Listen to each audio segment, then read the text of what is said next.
திருச்சி அருகே துறையூரில் இபிஎஸ் பிரச்சாரத்தின் போது ஆம்புலன்ஸ் வாகனத்தை வழிமறித்து அதிமுகவினர் தாக்கிய வழக்கு தொடர்பாக முன்ஜாமீன் வழங்கி உத்தரவானது பிறப்பிக்கப்பட்டிருக்கிறது.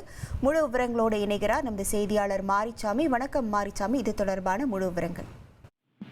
கடந்த சில தினங்களுக்கு முன்பு ஆகஸ்ட் 24 திருச்சி அருகே துறையூர் பகுதியில் எடப்பாடி பழனிசாமி பிரச்சார பயணத்தின் போது வந்த ஆம்புலன்ஸ் வாகனத்தை வழிமறித்து அதிமுகவினர் தாக்கிய வழக்கில் பாலமுருகவேல், விவேக் உள்ளிட்ட 4 பேருக்கு நிபந்தனையுடன் முன்ஜாமீன் வழங்கி மெட்ராஸ் உயர்நீதிமன்ற மதுரை அமர்வானது உத்தரவு பிறப்பித்திருக்கிறது.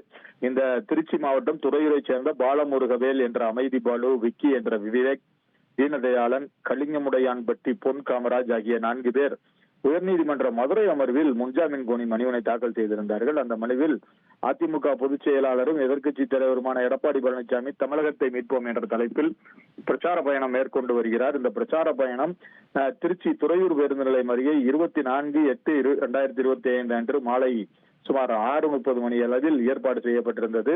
பொதுமக்களும் தொண்டர்களும் கூடியிருந்த நேரத்தில் 108 ஆம்புலன்ஸ் டிரைவர் அவசரமாகவும் அலட்சியமாகவும் அந்த கூட்டத்திற்குள் வாகனத்தை ஓட்டி வந்தார். பொதுமக்களால் இது குறித்து கேள்வி எழுப்பப்பட்ட போது தகராறு ஏற்பட்டது. சிலர் அவர் வாகனத்தை தாக்கினார்கள். இது குறித்து வழக்கு பதிவு செய்யப்பட்ட போது இந்த வழக்கில் எங்கள் பெயரை சேர்த்துள்ளதாக தெரிகிறது, ஆகவே எங்களுக்கு முன்ஜாமீன் வழங்க வேண்டும் என கேட்டிருந்தார். மனுதாரர்களுக்கு இடைக்கால முன்ஜாமீன் வழங்கி ஏற்கனவே உத்தரவிடப்பட்டிருந்தது. இந்த மனுவானது நீதிபதி ஸ்ரீமதி முன்பு விசாரணைக்கு வந்த பொழுது அப்பொழுது இடைக்கால முன்ஜாமீன் வழங்கப்பட்டிருந்தது.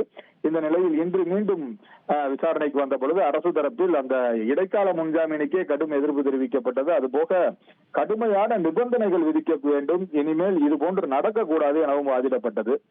அப்போது மனுதாரர் தரப்பில் ஆஜரான வழக்கறிஞர் கூறுகையில் வழக்கு விசாரணைக்கு ஒத்துழைக்கிறோம் என 4 பேரும் கூறியிருக்கிறார்கள், அவர்கள் உத்தரவாதம் அளித்திருக்கிறார்கள் என கூறினார். இதைத் தொடர்ந்து நீதிபதி பிறப்பித்த உத்தரவில் அவர்களுக்கு நிபந்தனையுடன் முன்ஜாமீன் வழங்கி, அந்த நிபந்தனை என்னவென்றால் தொடர்புடைய காவல் நிலையத்தில் நாள்தோறும் ஆஜராகி கையெழுத்திட வேண்டும் என்ற நிபந்தனையுடன் முன்ஜாமீன் வழங்கி உத்தரவு பிறப்பிக்கப்பட்டிருக்கிறது.